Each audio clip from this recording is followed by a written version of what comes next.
Estamos quase, então, a conseguir partilhar. Peço que esperem só mais um bocadinho.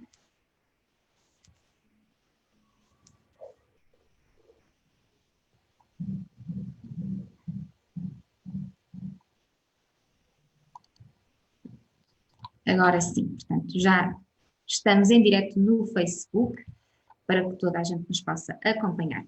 Boa tarde a todos. Para quem não me conhece, o meu nome é Mariana Ferreira, sou do Grupo Informador Fiscal.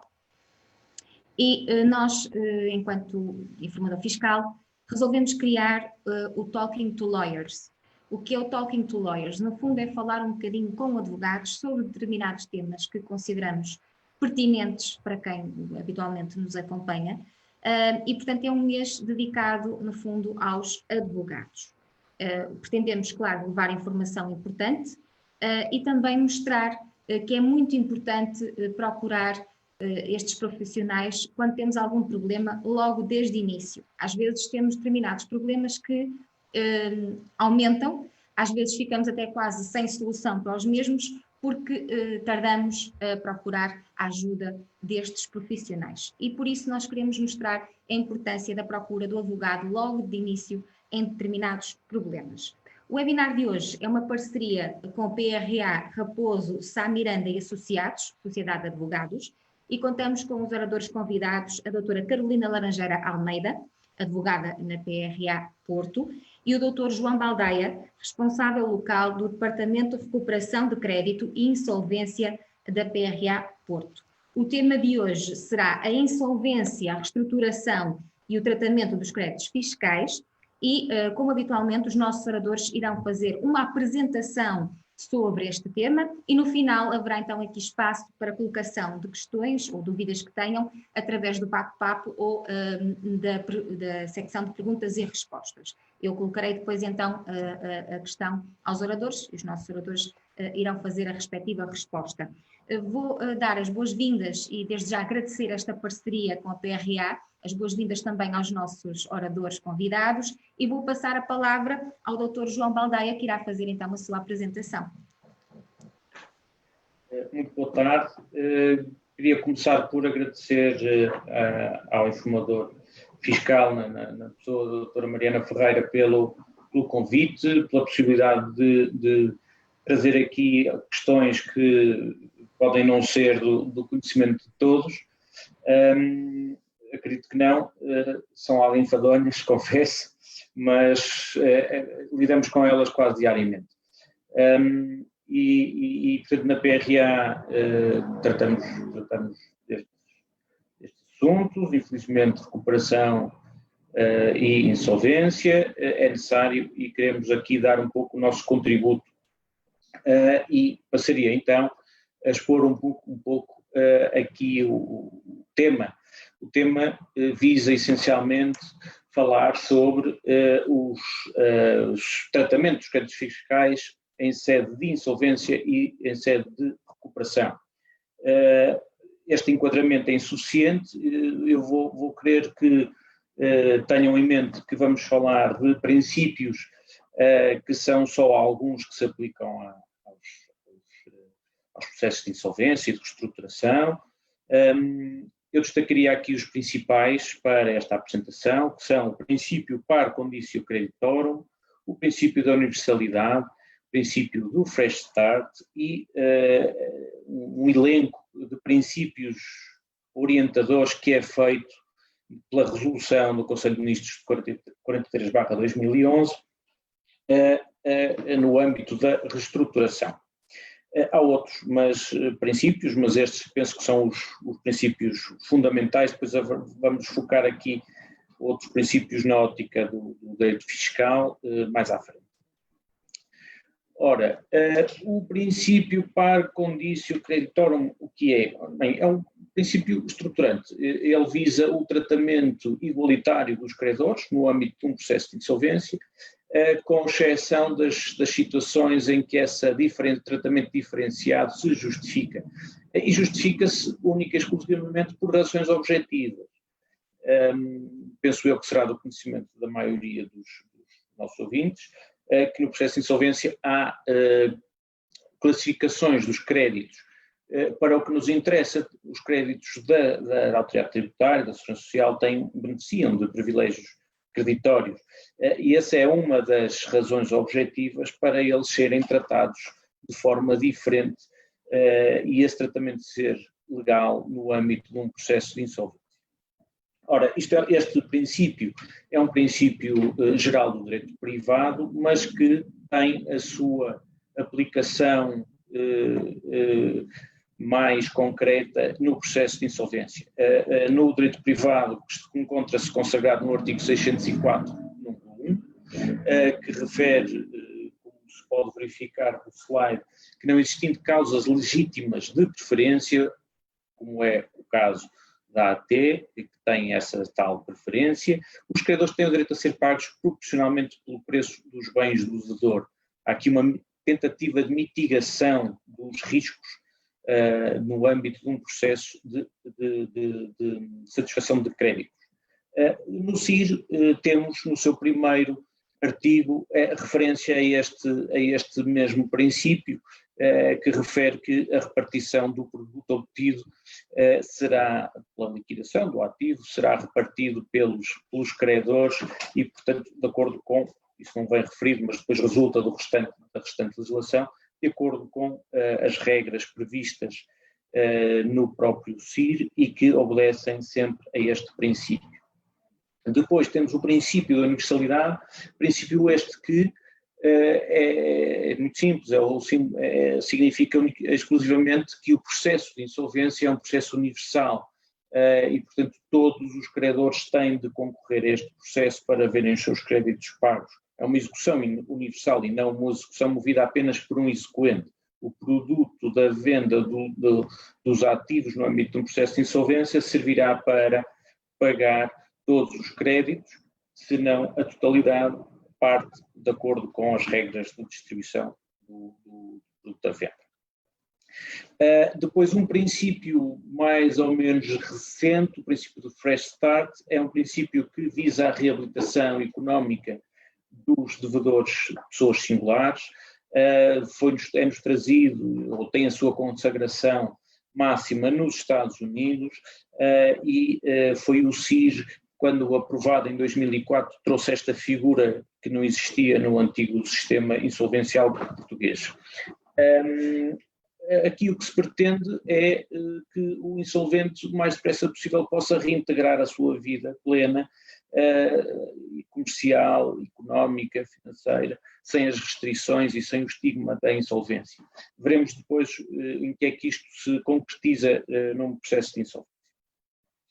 Finalmente, o tal elenco de princípios orientadores que consta da tal resolução, são vários, são 10 ou 12 princípios. Eu destacaria aqui o princípio segundo, que refere à boa-fé na atuação das partes no âmbito de um processo extrajudicial de recuperação, portanto tem a sua aplicação plena no âmbito do PER.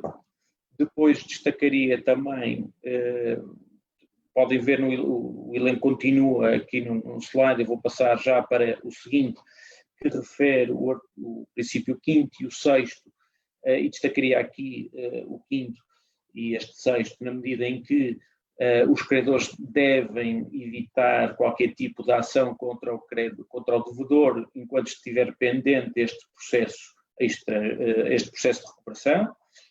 Devem também abster-se de intentar as ações ou de praticar atos que possam pôr em causa o próprio processo de recuperação.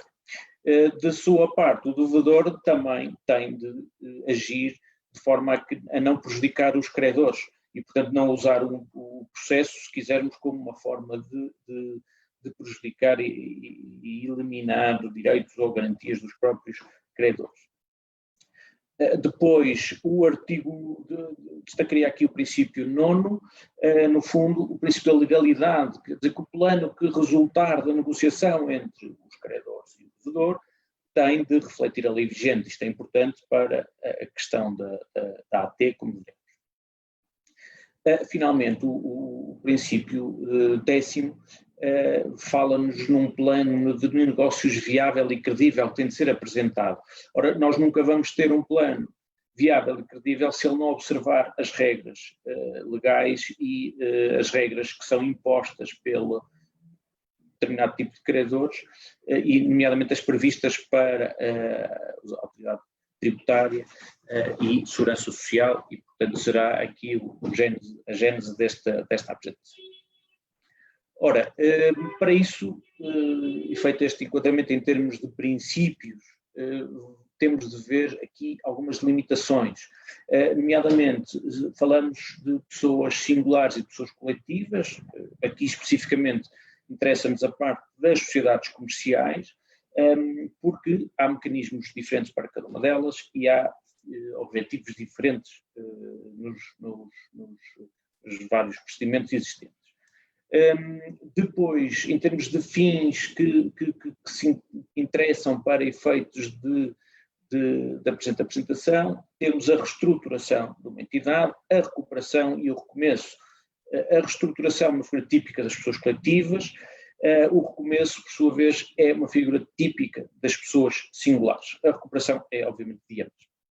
Ora, os meios para atingir os tais fins que elenquei anteriormente são estes: é o processo especial de revitalização, é o processo especial de acordo de pagamentos, um plano de recuperação, o incidente de plano de pagamentos e a exoneração do passivo restante. É nestes mecanismos e instrumentos que nós vamos centrar a nossa análise e que uns dirão respeito às pessoas singulares, outros às pessoas coletivas.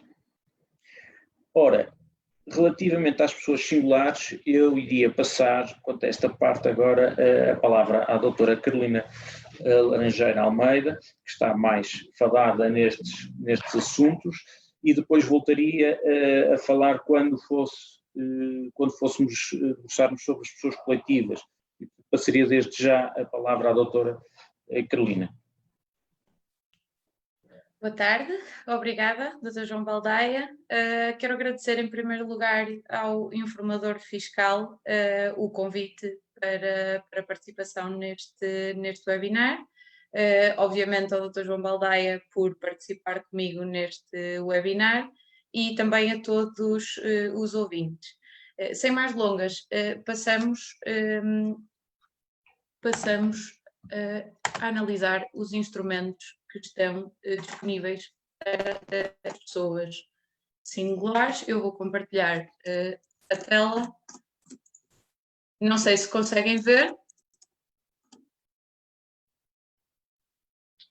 E, em primeiro lugar, falar de um procedimento de seu nome PEAP, que é o Processo Especial para Acordo de Pagamento, regulado no CIR e que consiste num processo pré-insolvencial de natureza urgente, com uma tramitação muito célere e que visa a recuperação do devedor através da aprovação de um acordo de pagamentos ajustado concretamente à sua situação económico-financeira, prevendo a reestruturação do seu passivo e evitando assim a acumulação de dívida e o recurso ao processo de insolvência.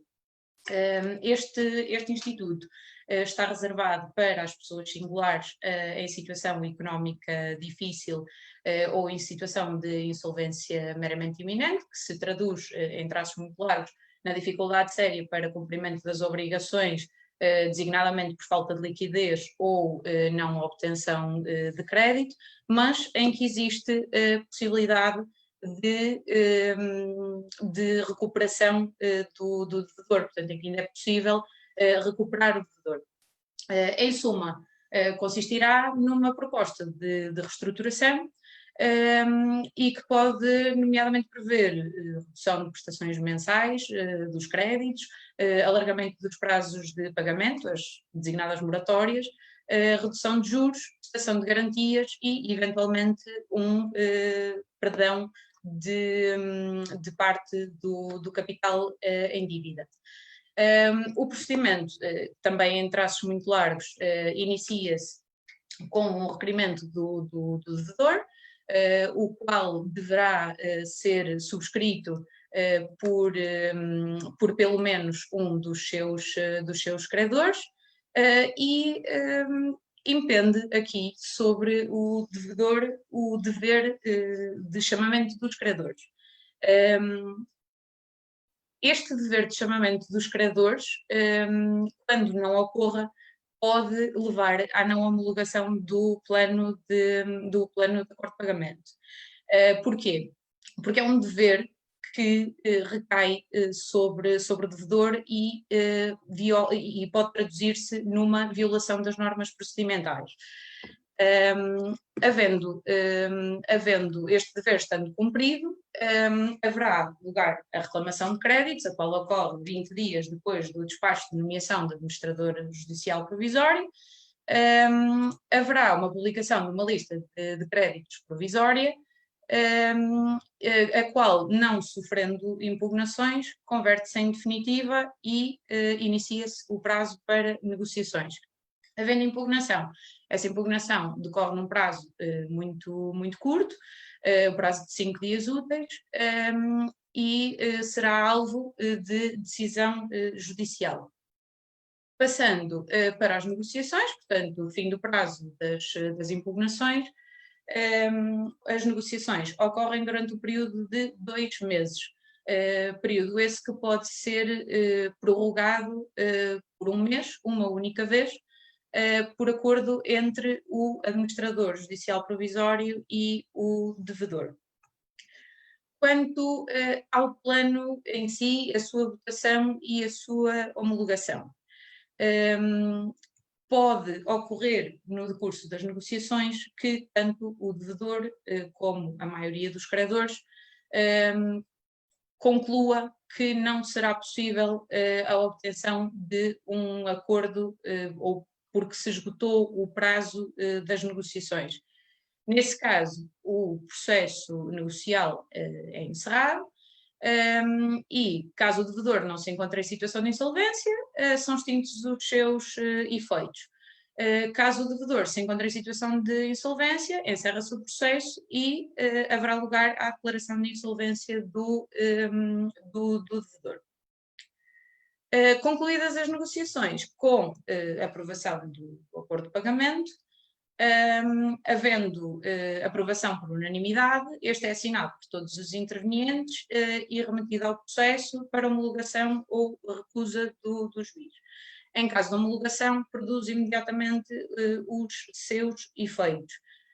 Havendo aprovação sem unanimidade, decorrem 10 dias para votação após a publicação do plano no portal Sítios, e após o período de votação o juiz decidirá se deve ou não homologar o acordo, podendo não homologar no caso de violação de normas procedimentais, nomeadamente aquela que referimos inicialmente do dever de chamamento de credores, ou a requerimento de qualquer interessado nos termos do artigo 216 do CIR.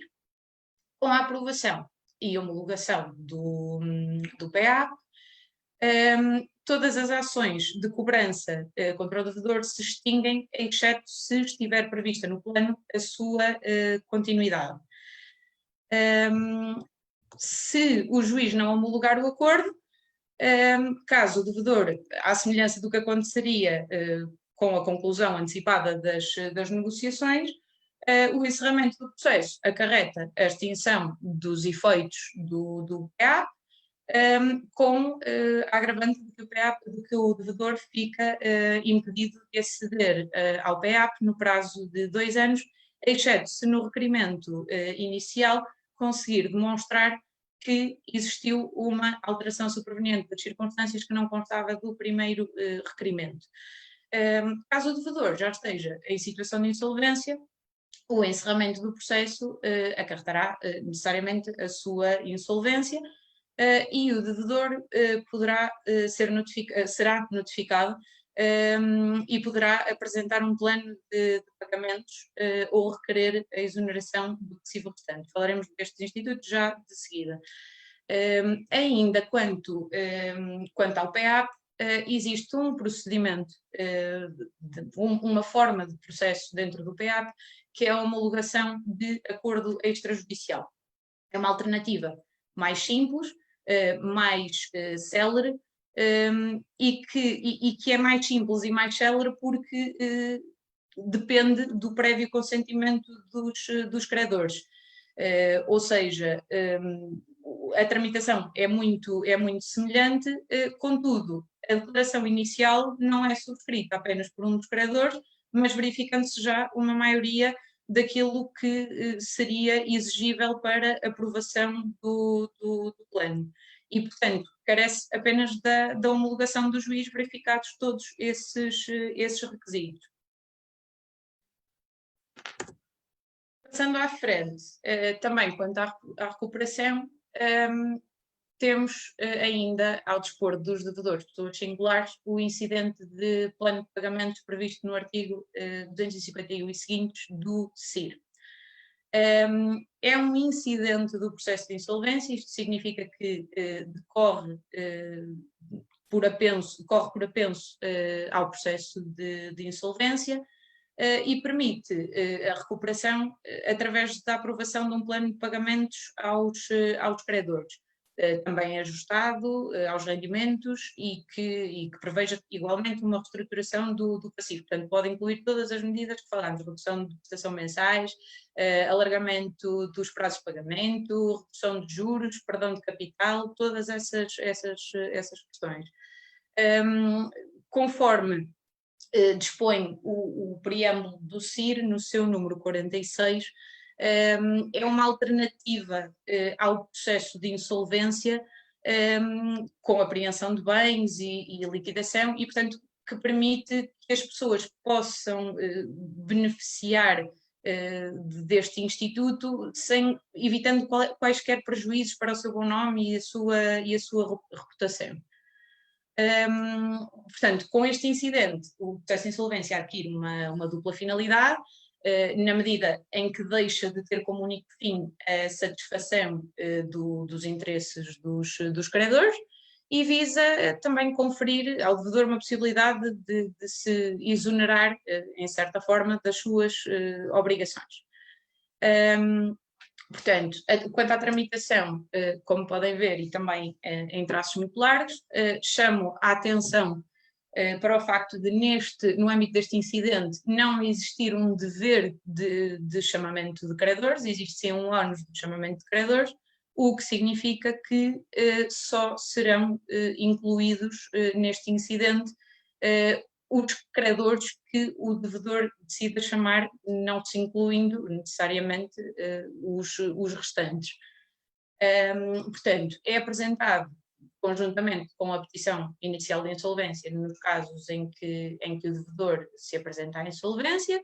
Caso seja requerida por um terceiro, o devedor terá que decidir se contesta a ação de insolvência ou se apresenta um plano de pagamento, desencadeando assim a suspensão do processo de insolvência, e envolve o reconhecimento dos créditos existentes. Neste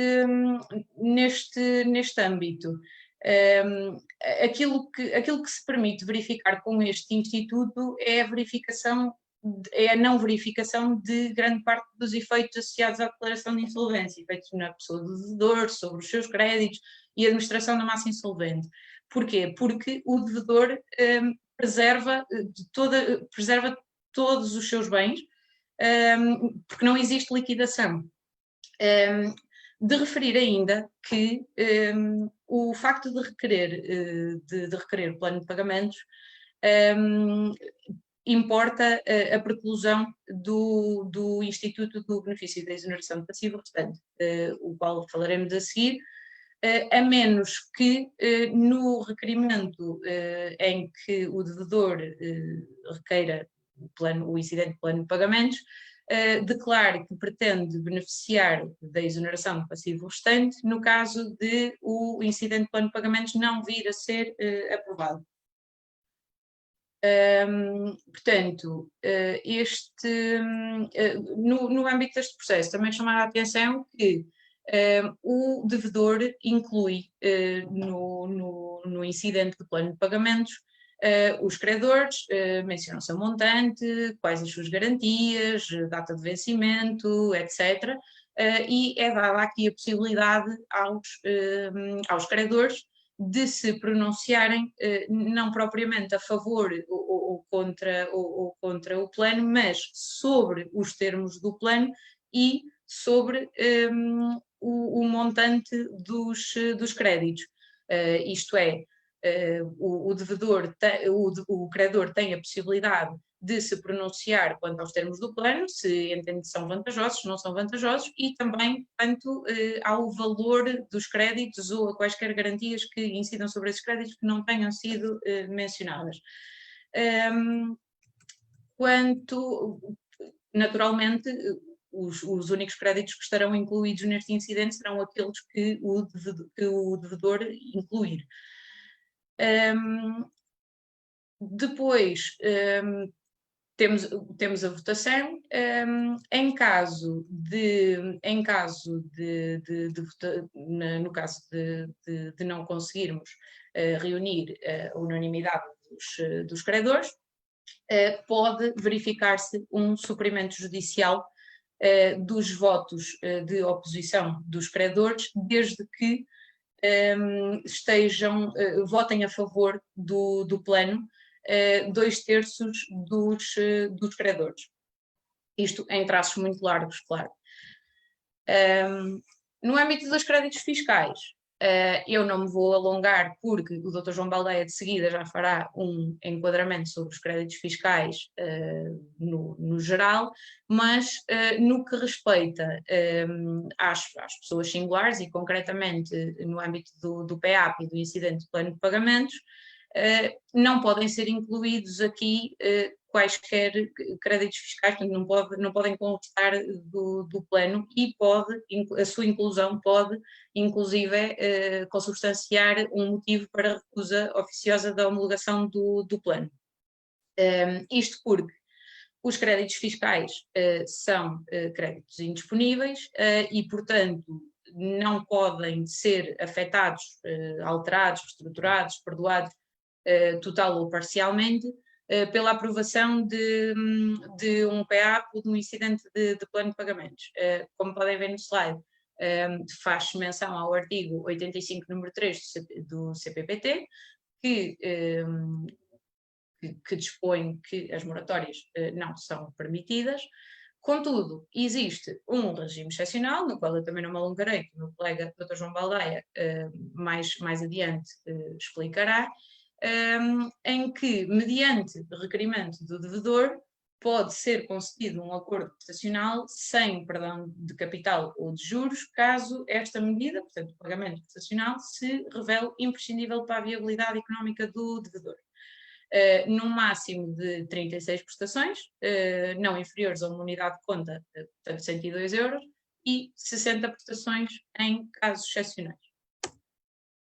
Quanto aos créditos das contribuições para a Segurança Social, não são totalmente indisponíveis, portanto, podendo por isso ser modificados, perdoados ou reestruturados, ainda que parcialmente, mas para beneficiar também dessa exceção, o devedor terá que ter autorização da Segurança Social para o efeito,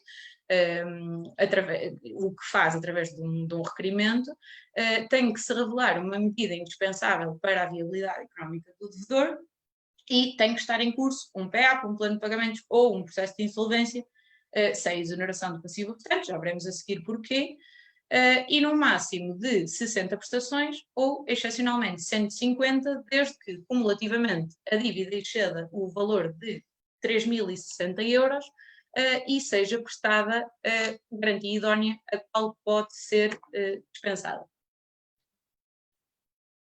Passamos a expor a exoneração de passivo restante. A exoneração de passivo restante está prevista no CIR, nos artigos 235 e seguintes, e é um instituto também exclusivo das pessoas singulares e que conduz a que, no cenário da licitação, o devedor se possa exonerar dos créditos sobre a insolvência que não sejam integralmente liquidados no âmbito do processo ou nos 5 anos posteriores ao encerramento do processo de insolvência. Portanto, aqui está in situ o princípio do fresh start, portanto, o fim do período da cessão de rendimentos. O devedor tem aqui a possibilidade de um novo começo financeiro. Também apresenta algumas desvantagens, nomeadamente o facto do insolvente estar sujeito durante 5 anos a um controle apertado no que respeita à disposição do seu rendimento. No que aos credores respeita, tem a vantagem de receberem os valores que venham a ser cedidos ao longo dos 5 anos do período de exoneração de passivo, e tem a desvantagem de, findos esses 5 anos, caso os créditos não estejam integralmente pagos, também não poder reclamar o pagamento do restante. Quanto à tramitação, o pedido de exoneração de passivo é apresentado no requerimento de apresentação à insolvência ou no prazo de 10 dias após a citação, nos casos em que a insolvência é requerida. Terá que contemplar algumas condições, alguns requisitos, e o devedor deverá declarar também que está disposto a observar todas as condições que sejam exigidas nesse período. O período de cessão, como já disse, tem a duração de 5 anos. E durante esses 5 anos, após o despacho inicial de exoneração do passivo restante, ouvidos os credores e ouvido o administrador de insolvência,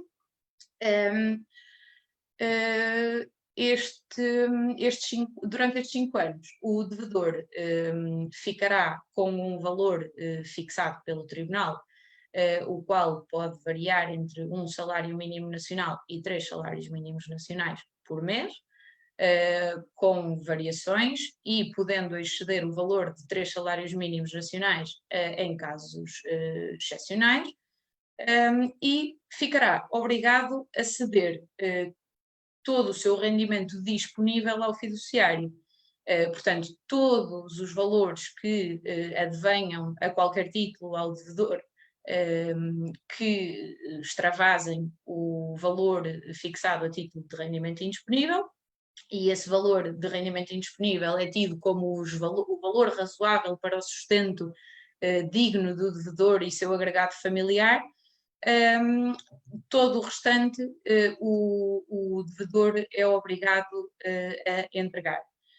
Fica também obrigado a não ocultar ou dissimular rendimentos, exercer profissão remunerada ou, em caso de desemprego, procurar diligentemente trabalho, informar o Tribunal todas as mudanças de residência e de emprego e, muito importante também, não efetuar pagamentos quaisquer dos credores que não ocorram no âmbito da insolvência, nem criar vantagens a favor de qualquer dos credores.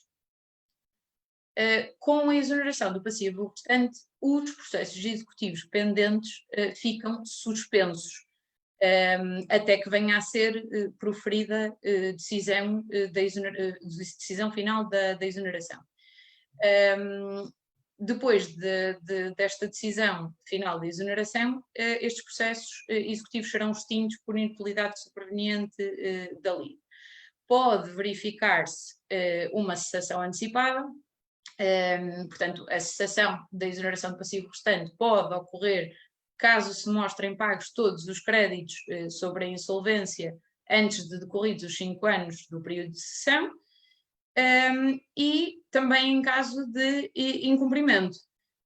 Portanto, se o devedor não cumprir com as obrigações que lhe são impostas durante aqueles 5 anos, nomeadamente a entrega dos valores que advenham a título de rendimento disponível ao fiduciário, podem consubstanciar motivo para a recusa da exoneração.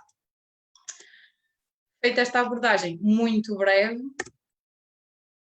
no âmbito dos créditos fiscais, os créditos fiscais não são considerados no âmbito da exoneração do passivo restante, devido à sua indisponibilidade, sendo requerida a exoneração de passivo restante, estes créditos não serão abrangidos. Portanto, o que se vai passar com estes créditos é, fins os 5 anos, o devedor continuará a ter que suportar as dívidas que tiver, tanto a autoridade tributária como a segurança social e outras, conforme podem ver no slide.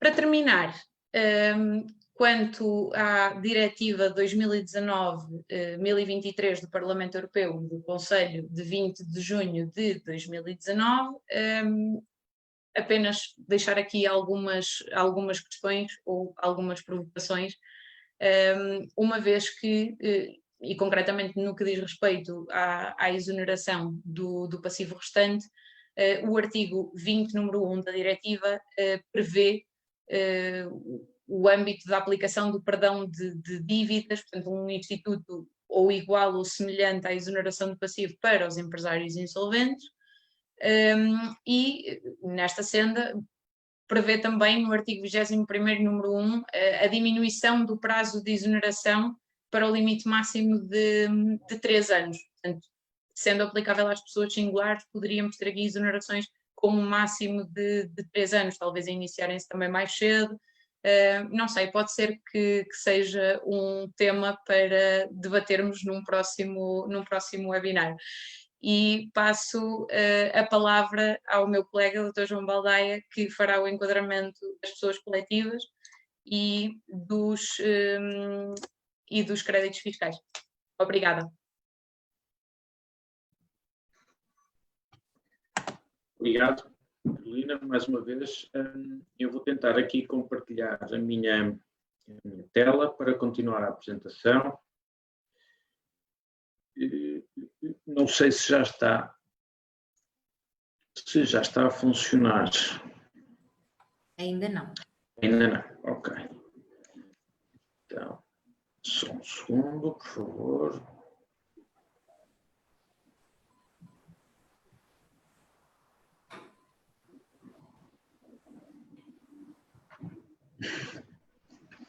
Penso que agora já estará. Sim. Bem, então, relativamente às pessoas coletivas, essencialmente na ótica das sociedades comerciais. Eu queria aqui passar um bocadinho depressa estes mecanismos, porque o tempo também não permite que se perca muito tempo com definições e com os procedimentos, nomeadamente o PER segue muito aquilo que a doutora Carolina já referiu quanto ao PA. É um procedimento que se caracteriza por ser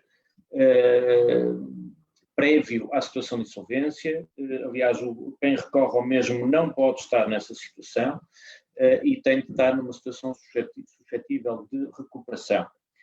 Porque o seu objetivo é exatamente esse, é através de uma negociação com os seus credores, ser apresentado um plano que permitirá não só a satisfação dos créditos do devedor, mas também a manutenção da sua atividade e, eventualmente, através da reestruturação, não só da dívida, mas também da própria sociedade. Podemos estar a falar de inúmeros mecanismos, como a alteração do capital social, a alteração dos órgãos sociais, com separação de departamentos, extinção de departamentos, redução de trabalhadores, etc. Uma miríade de meios para se alcançar a reestruturação, com um único fim, que é a subsistência da sociedade, da pessoa coletiva e o prosseguimento da sua atividade. Este procedimento não é muito diferente daquele que foi já aqui exposto pela doutora Carolina. Ele tem uma diferença essencial que é na votação. Há aqui um mecanismo um pouco mais complexo, porque permite-se que no final das negociações havidas entre o devedor e os credores seja apresentado um plano, esse plano é objeto de uma primeira análise por parte dos credores, na ótica não tanto daquilo que eles pretendem, mas se o plano contempla alguma medida que possa levar a que o credor avance com um pedido de não homologação, é feito esse reparo, se quisermos, ao devedor, e o devedor tem a possibilidade de apresentar um novo plano, colmatando essas eventuais dificuldades, obstáculos ou o que for, e depois sim é votado. Depois, sendo aprovado pelas maiorias previstas na lei, ele será objeto de uma decisão por parte do Tribunal de homologação ou não, e, sendo homologado, os seus efeitos são universais e aplicar-se-ão a todos os credores, quer tenham ou não participado nas negociações, quer tenham ou não reclamado créditos no âmbito deste processo. Como vemos, este processo especial de revitalização visa não só a recuperação, mas também a reestruturação. E, portanto, nesse aspecto, coincide também com a insolvência, com os mecanismos que existem na insolvência para a recuperação das empresas. Aqui, alertar que o plano que é apresentado no âmbito de uma insolvência, portanto, temos já um devedor que foi declarado insolvente, que no momento próprio manifesta a sua vontade e intenção de apresentar um plano, que o apresentará, esse plano será votado pelos credores e, tendo as maiorias que a lei exige, será aprovado e, se não contiver nenhuma norma que leve à sua não homologação, entrará em vigor e afetará todos os credores, mais uma vez que tenham ou não reclamado no processo de insolvência os seus créditos, e, portanto, nesse âmbito tem muitas proximidades com o PER. Em termos de medidas disponíveis ao devedor para este plano, também há uma praticamente total liberdade de atuação. Obviamente terá de seguir alguns princípios, como são os da legalidade, mas não é esse o âmbito desta apresentação. Explicar também que o plano que visa, e é esse que nos interessa, a recuperação e a reestruturação neste caso da insolvente, devedor insolvente, recuperanda, como quiserem chamar, não se confunde com o plano de insolvência, ou seja, nós até à última alteração do CIR, alteração profunda do CIR, tínhamos um processo que visava, no fundo, sanear o mercado, eliminar do mercado as entidades que não traziam nada para a economia e, portanto, o objetivo era liquidar, obter o maior produto possível dessa liquidação e pagar o possível, o inviável aos credores. Houve uma mudança de paradigma, há quem entenda que não, eu ainda tenho algumas dúvidas, mas a verdade é que o que se quis fazer, segundo o legislador, a intenção do legislador foi dar a possibilidade de as entidades se recuperarem. Esta alteração aparece na altura da crise, no rescaldo da crise financeira que houve e que afetou o mundo inteiro, praticamente, e por imposição, no fundo, da Troika. E, portanto, o paradigma deixou de ser liquidação, mas passou para a recuperação.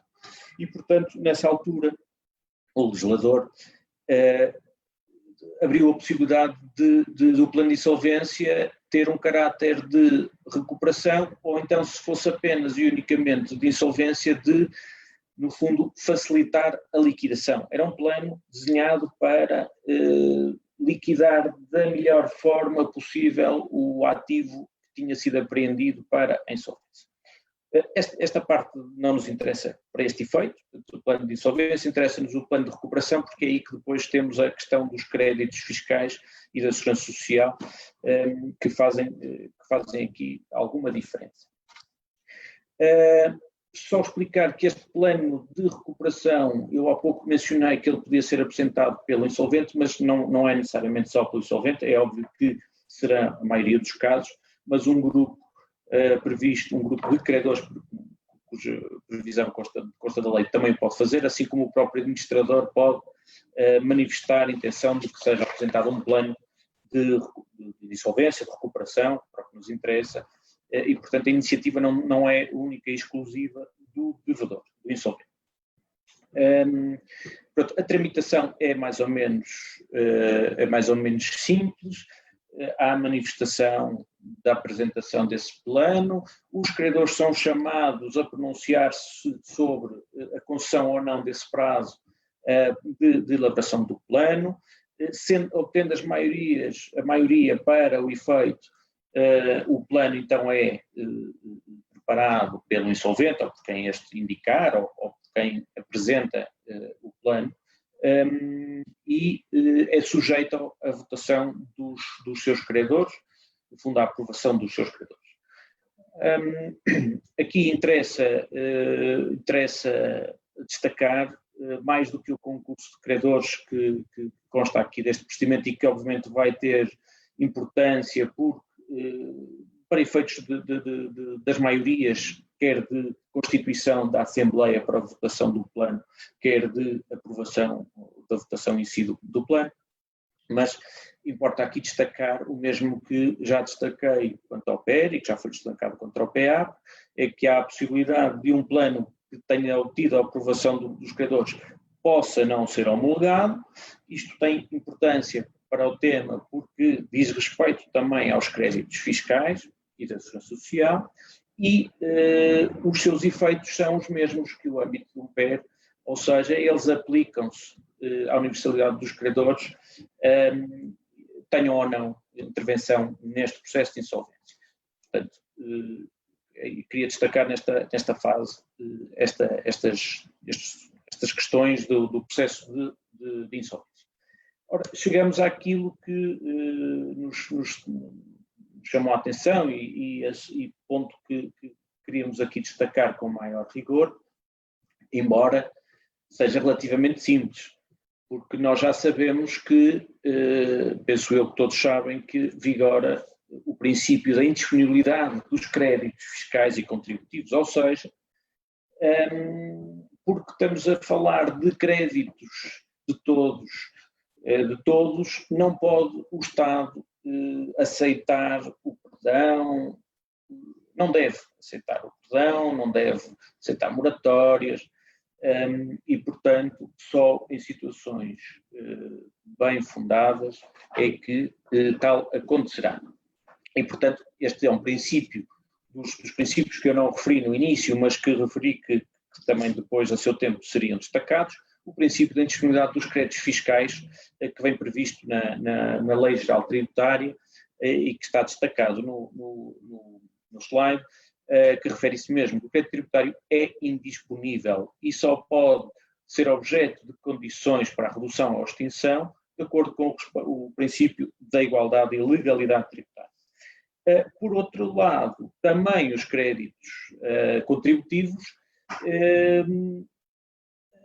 gozam de indisponibilidade, embora aqui os termos não sejam os mesmos, portanto pode ser uma reflexão interessante. Aqui refere-se a lei que só é permitida, portanto aqui parece haver alguma disponibilidade, mas a ideia é a mesma, ou seja, créditos fiscais e contributivos da segurança social não podem ser objeto de perdão.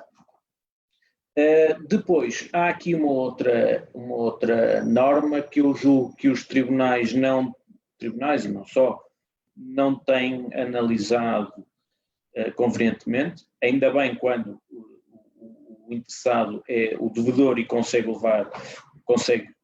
a aprovação de um plano, que é o princípio que vem previsto no artigo 191, que é os créditos da Segurança Social não podem ter um tratamento menos favorável que o dos restantes credores, mesmo que o que está previsto é aquilo que a lei permite para o cumprimento dos créditos da dívida da Segurança Social.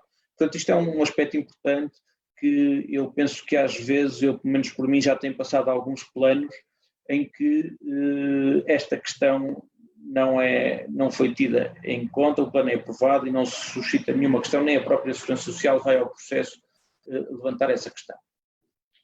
Portanto, nós temos aqui por princípio, uns créditos que, no fundo, têm de ser pagos no imediato. Ora bem, não é assim, não é? Não estamos perante a indisponibilidade, não é assim tão rígida. Primeiro, queria salientar que o artigo que vem previsto para o pagamento das dívidas fiscais é um princípio que não se aplica exclusivamente à insolvência, aplica-se a todas as situações em que um devedor à autoridade tributária pretende pagar, porque não pode, ou porque prefere, não pode pagar a totalidade da dívida, de uma só vez então recorre ao pagamento em prestações. Portanto, este artigo é geral e, portanto, aplica-se a todas as situações e, obviamente, também terá de se aplicar ao processo de insolvência, que neste âmbito não tem nenhuma norma especial. E, portanto, fazer este primeiro alerta.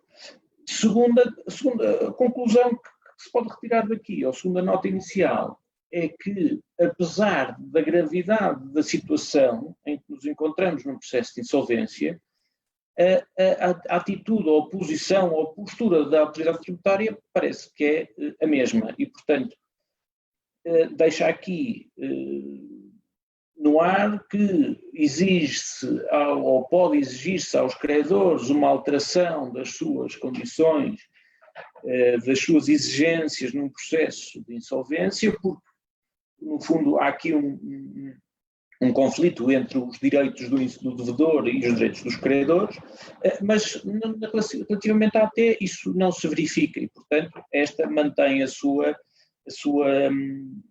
indisponibilidade e a sua atuação exata. Ora, então, quais são as condições que permitem a um devedor, no âmbito de um processo de insolvência, é isso que nos interessa nesta fase, fazer o pagamento dos seus créditos fiscais? Ora, para isso temos de seguir o elenco que consta deste artigo, 196, que nos refere em que condições é que é possível fazer este pagamento. Estamos a falar em números de prestações, estamos a falar em valor das prestações e temos as alterações resultam no fundo do valor do crédito. Quando temos um crédito acima de um determinado valor, então permite-se que seja pago com maior número de prestações, mas por outro lado também se exige que essas prestações sejam mais elevadas. Depois, eu não vou estar aqui a ler o slide, mas ele será disponibilizado a seu tempo, e o artigo também, embora diga muito mais, lá consta este elenco. Depois, há aqui também uma alteração que tem a ver com o facto de estarmos perante pessoas singulares ou pessoas coletivas. Mais uma vez, estamos a falar de valores, é isso que interessa, e é essa grande diferença. Ora, além o número de prestações e o valor das prestações, os devedores normalmente têm de apresentar uma garantia. Estamos a falar de garantias bancárias, subcaução, penhor. A própria penhora já realizada no âmbito de um processo de execução fiscal é admitida pela autoridade tributária para este efeito, e a hipoteca, portanto, depende dos bens que estejam disponíveis para tal. Isto significa, obviamente, o inevitável. Se o devedor não tem um bem ou capacidade para prestar esta garantia, pois a AT nesta fase pode, a pedido do próprio, e justificação e fundamentação, comprovação, etc., do que alega, isentar a prestação desta garantia e manter a viabilidade de um plano, de um pagamento em prestações. Ora, relativamente à segurança social, temos um regime mais ou menos idêntico. Temos, mais uma vez, uma questão relacionada com o número de prestações, temos também a questão das garantias que são exigidas para a segurança social e o pedido que tem de ser efetuado pelo devedor à entidade, e eu não referi isto anteriormente, mas a autoridade tributária também tem uma entidade que irá analisar e decidir os pedidos, e assim como aqui a segurança social, portanto o pedido não é no âmbito de um processo de insolvência, como todos julgo eu que saberão, estas entidades, o caso da segurança social não, mas a autoridade tributária é representada pelo Ministério Público, no caso da segurança social tem um mandatário constituído, e portanto não são estas duas figuras, Ministério Público e mandatário, que vão decidir, são os próprios órgãos destas instituições que tomam esta decisão e que analisam os pedidos. Ora, aqui também, mais uma vez, um pedido que tem de ser fundamentado, mais uma vez há a possibilidade de ser dispensada a prestação de uma garantia.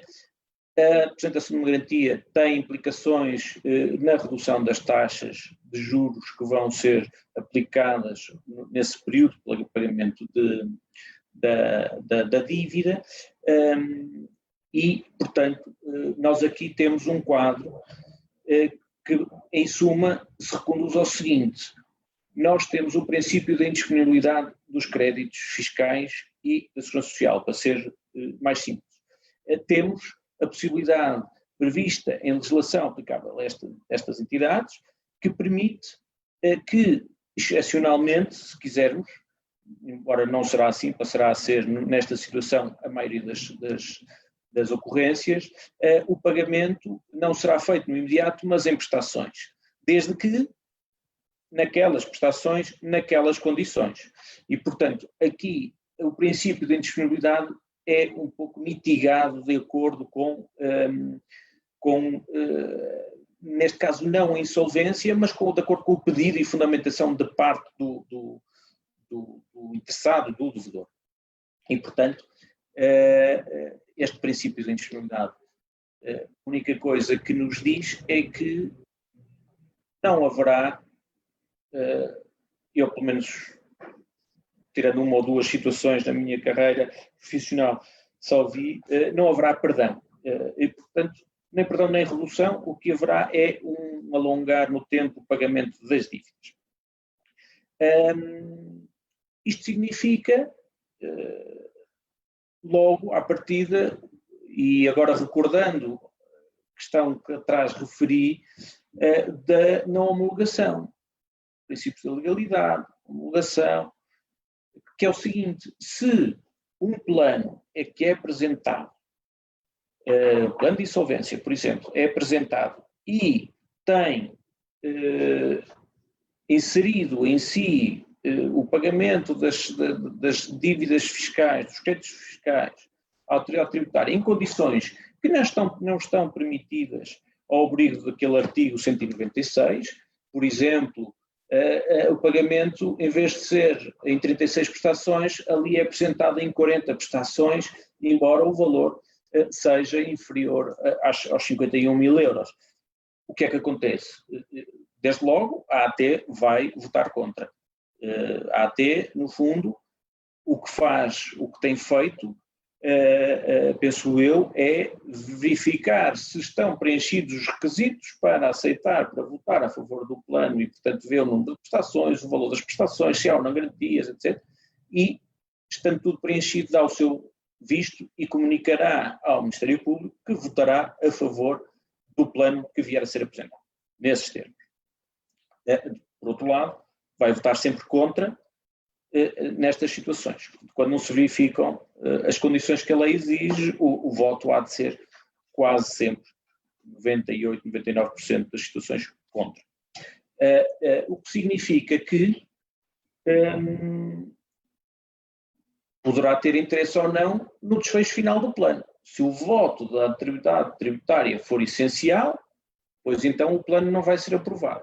Se não for essencial, o plano pode vir a ser aprovado, desde que tenha os votos dos restantes credores com as maiorias.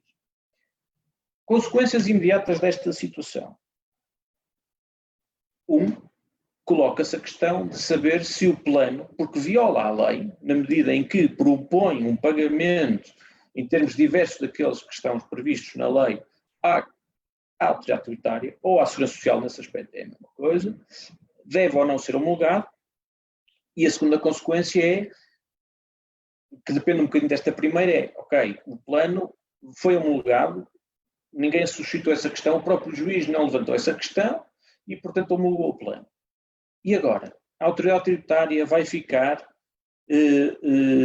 abrangida pelos efeitos deste plano? Vai ter de aceitar aquele plano de pagamentos para os seus créditos? Imaginem até que esse plano previa um perdão de 50%.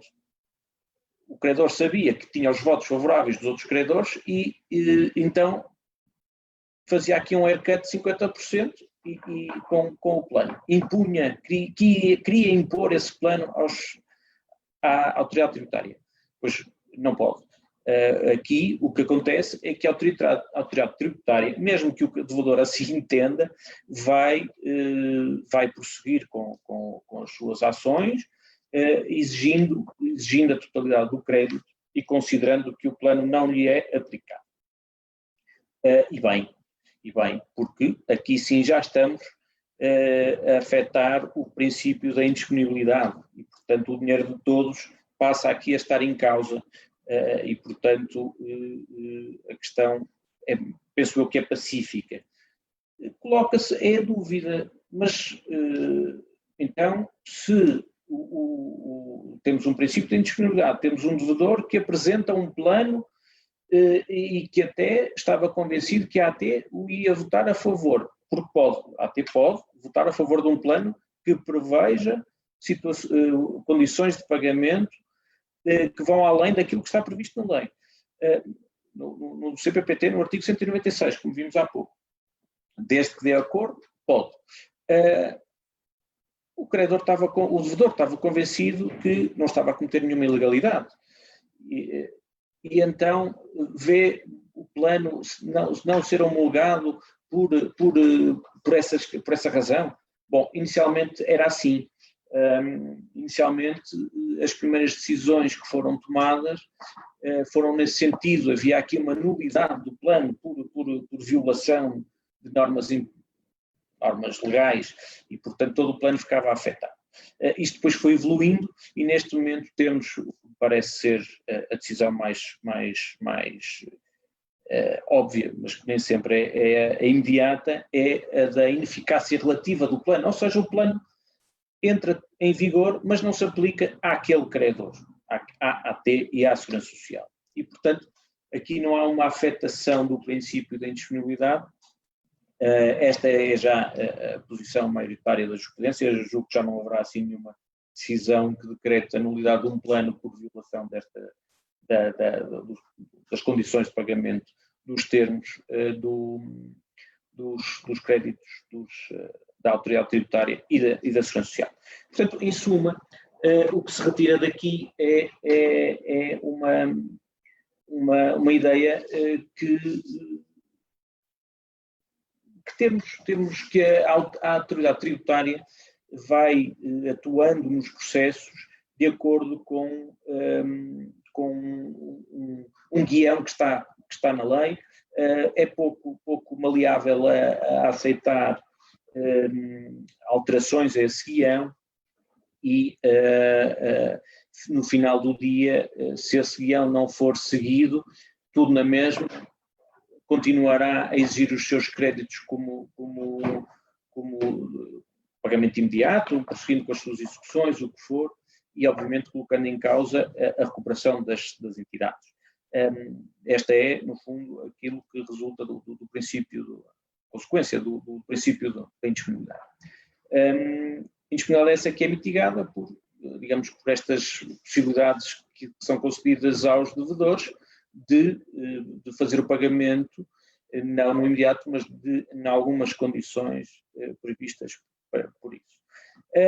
Eu queria deixar aqui algumas provocações e tema de debate e de reflexão, se quiserem, e que tem a ver com, no fundo, um bocadinho com isto que é,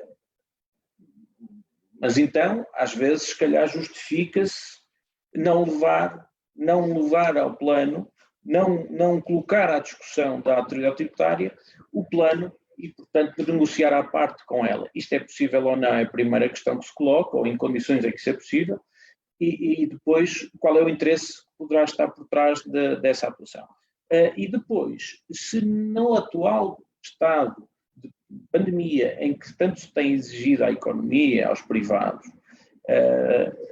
basta pensar nas moratórias aos bancos, se não haveria aqui, não deveria o legislador também atuar junto da autoridade tributária e da segurança social, de forma a que, mantendo o princípio da indisponibilidade, mas alargando um pouco as condições de pagamento que são exigidos aos contribuintes, obviamente sempre na ótica de salvaguardar a economia, a vida das pessoas, e não por essa via ter o efeito contrário. Veremos também se a diretiva, a transposição da diretiva, trará alguma alteração neste âmbito. Eu penso que não, mas as alterações que temos visto têm sido essencialmente nos orçamentos de Estado. Mas deixo-vos aqui estes tópicos para, se quiserem falarmos um pouco, para reflexão, para discutir nos processos e na relação, se possível. Muito obrigado por terem ouvido. Espero que tenha contribuído com alguma informação útil. Estão à vontade, têm os nossos contactos aqui. Será disponibilizado esta apresentação será disponibilizada para quem estiver interessado e portanto, agora estou ao dispor, eu e a minha colega Carolina Almeida, para o que entenderem discutir. Muito obrigado. Obrigada ao Dr. João Baldaia e também à doutora Carolina Laranjeira Almeida pela apresentação que fizeram. Vamos então prosseguir agora com questões por parte dos nossos participantes. Relembro que para colocar a sua questão deverá fazê-lo no bate-papo ou então na área reservada para perguntas e respostas. E vamos então à primeira pergunta, que nos diz o seguinte: boa tarde, a minha questão é o seguinte: há muitas dúvidas relativamente ao início da contagem do prazo dos 5 anos. Já vi duas situações distintas. Qual é a vossa opinião? Obrigada. Relativamente à contagem dos 5 anos para o período de cessão de rendimentos, aquilo que dispõe o 239 é que esses 5 anos são subsequentes ao encerramento do processo de insolvência. Este, por sua vez, ocorre após o rateio final. Contudo, há exceções, nomeadamente na situação de insuficiência de bens, em que não há rateio final e, portanto, inicia-se com o despacho inicial de exoneração, ou então nos casos em que ainda há ativo por liquidar e, portanto, ainda não houve rateio final, em que esses 5 anos começam a contar também a partir do despacho inicial de exoneração de resíduo. Obrigada, doutora. Penso que terá sido esclarecedor. Sim, obrigada, doutora Carolina. Vamos a mais uma questão que nos diz o seguinte: quais as vantagens do RER relativamente ao PER?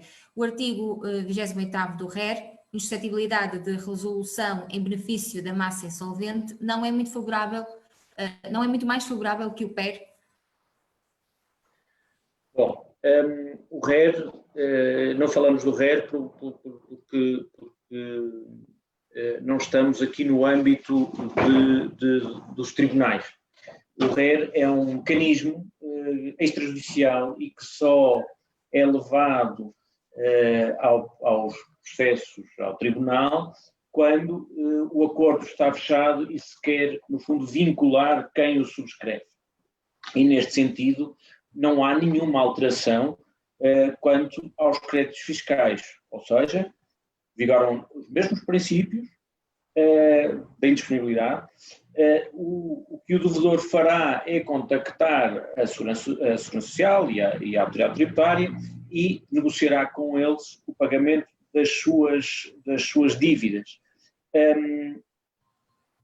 Se conseguir fazê-lo, pode submeter a um RER, ou seja, pode pedir à Autoridade Tributária: vamos subscrever este acordo, vamos apresentá-lo ao Tribunal e ficamos os dois vinculados, como pode não o fazer e, à partida, a Autoridade Tributária também não o vai incumprir, vai implementar esse acordo e vai controlando se o mesmo é cumprido ou não. Portanto, nesse âmbito, eu não vejo aqui nenhuma diferença quanto aos efeitos, quanto à necessidade de falar do RER em si. O RER não implica, e a questão aqui está sempre à volta disto, não implica a negociação com todos os credores, implica a negociação com aqueles credores que nós queremos. E vinculará esses credores na medida em que eles subscrevem um acordo que depois é homologado pelo Tribunal, e só nessa altura que é levado ao Tribunal. Tem determinadas características, como a confidencialidade, etc. Mas eu penso que no tratamento dos créditos fiscais não será diferente. As regras que se aplicam serão as mesmas, a negociação que é possível no âmbito de um RER há de ser a mesma no âmbito de um PER ou de uma insolvência, portanto, nesse aspecto não vejo diferença nenhuma. Quanto à questão da insuscetibilidade de resolução em benefício da massa, nós estamos aqui a falar de figuras também que não têm nada a ver com a questão dos créditos fiscais. Estamos a falar de negócios que são, ou de acordo, que são celebrados no âmbito do RER e que, se não tivessem esta previsão, esta possibilidade, o que iria acontecer é que numa situação de insolvência mais à frente, o contrato, esse negócio iria ser resolvido por parte do administrador. E, portanto, aqui é só a possibilidade, dar a possibilidade aos credores, a quem financia, a quem está a negociar com o devedor, inclusive as garantias que exige que lhe sejam prestadas, só pode fazer com alguma certeza de que no futuro, no prazo de 2 anos, pelo menos, isso não vai ser atacado pelo administrador, porque senão caía por terra, não havia negociação possível. Penso que respondi às questões do RER, mas se não respondi, avisem, por favor. Obrigada. Vamos a mais uma questão. A contagem dos juros de mora dos créditos fiscais são calculados até que data?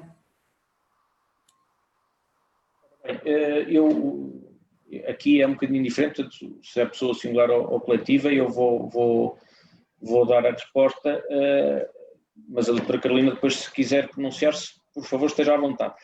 Eu diria que os juros aqui no âmbito dos créditos fiscais são os mesmos que os juros dos restantes créditos atualmente sobre os insolventes, sejam fiscais ou não param de contar, portanto são devidos até ao pagamento. Esta é uma alteração do CIR, portanto está em vigor desde 2004, o que o legislador optou por fazer foi classificar esses juros como subordinados, exceto obviamente os da autoridade tributária ou qualquer outro que beneficie de privilégios ou de garantias, e esses ficam com a mesma classificação do crédito principal, do capital, se quiser. Portanto, a resposta à questão para mim é simples, são contados até o pagamento. Obrigada, Dr. João. Não sei se a doutora Carolina tem alguma coisa a acrescentar. Penso que não. Nada. Pronto, vamos seguir então a mais uma questão. Boa tarde, a minha questão tem a ver com o conceito de rendimento sujeito a reverter para a massa insolvente de um particular.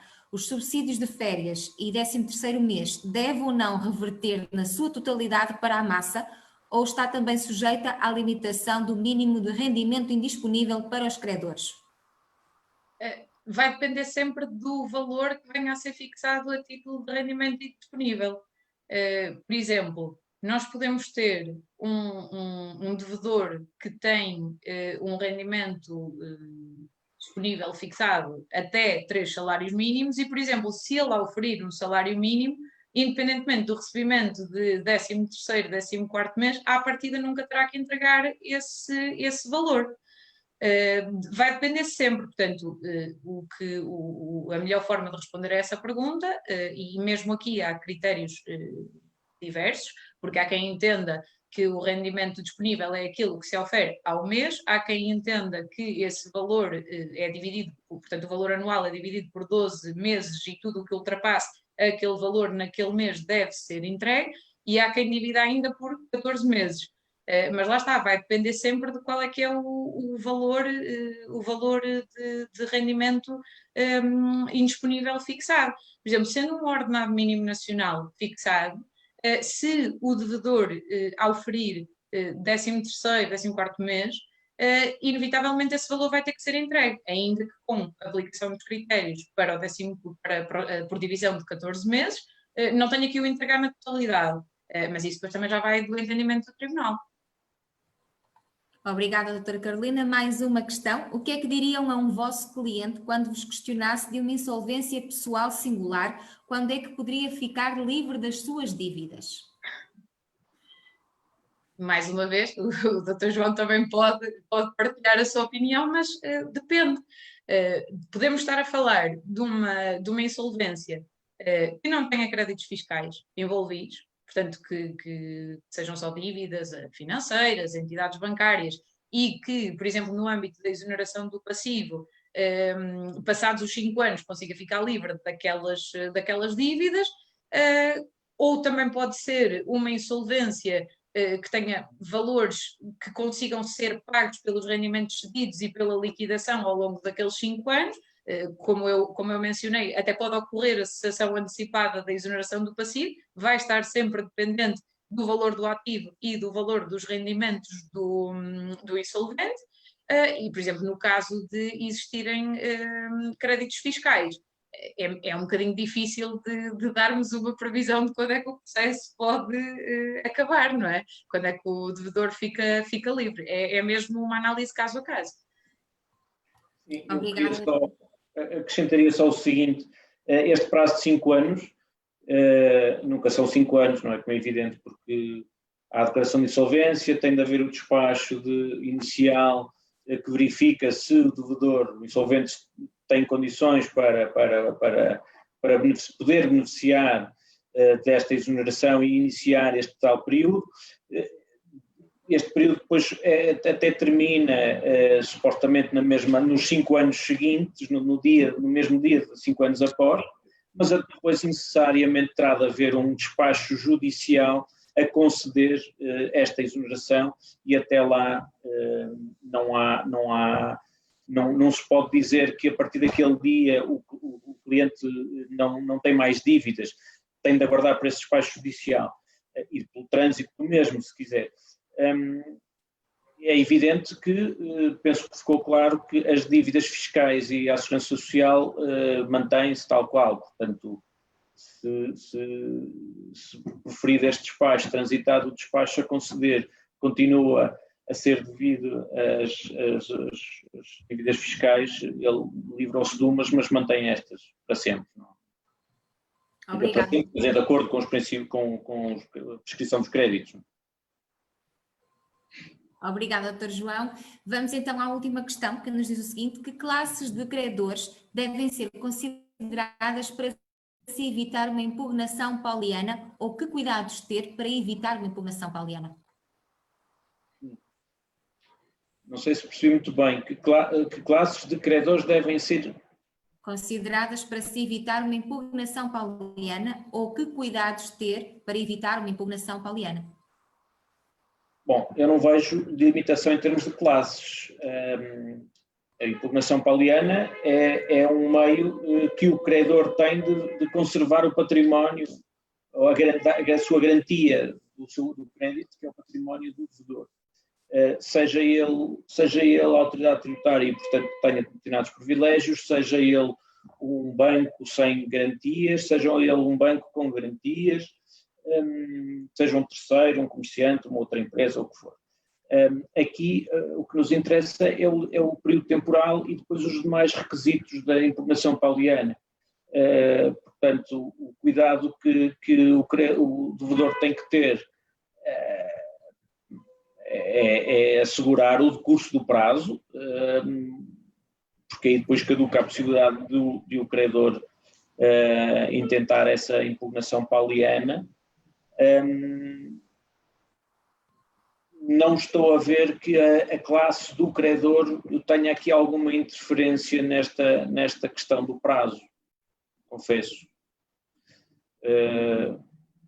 O resto é normal, quer dizer, como é que eu hei de dizer? É observar os princípios da boa-fé, porque cada um pode dispor do seu património e, portanto, assegurar que o decurso do prazo, e aí já não há nenhum credor que possa colocar em questão a validade daquele negócio para a satisfação do seu crédito.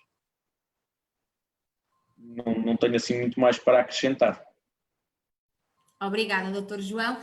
Terminaram assim então as questões dos nossos participantes. Alerto já que ficamos então com o encontro marcado, inserido então no Talking to Lawyers, ficaremos com o encontro marcado no próximo dia 27 de novembro às 18 horas, com o tema arbitragem tributária, portanto será por volta das 8 horas, no próximo dia 27 de novembro.